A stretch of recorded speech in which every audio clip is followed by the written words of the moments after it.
High, আমি সুস্মিতা। আমি আজকে তোমাদের সাথে একটা নতুন রেসিপি শেয়ার করার জন্য চলে এসেছি। জানো তো, বিয়ের পর পর আমি না সেরকম রান্না করতেই পারতাম না, করতেও ইচ্ছে করতো না। কিন্তু আস্তে আস্তে আমি সব রান্না শিখে যাচ্ছি। আর এখন তো প্রায় 1 বছর গিয়ে 1.5 বছর হয়ে গেল আমার বিয়ে। এখন মনে হয় যে নতুন নতুন কোনো রেসিপিও নিজে নিজে ট্রাই করা যাক, যাতে ভালো হয়।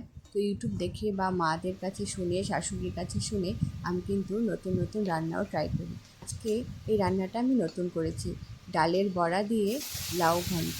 তো এটা আমি ভাবলাম যে একটা ভিডিও করে তোমাদের সাথে শেয়ার করা যাক। ফার্স্টেই কিছুটা বুটের ডাল ভিজিয়ে রেখেছিলাম আগের দিন রাতে।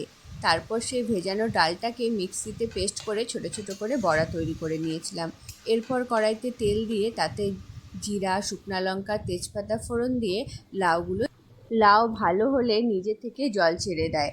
কিছুক্ষণ নাড়া দেওয়ার পরে অল্প লবণ দিয়ে তারপর ঢাকনা দিয়ে দিয়েছিলাম।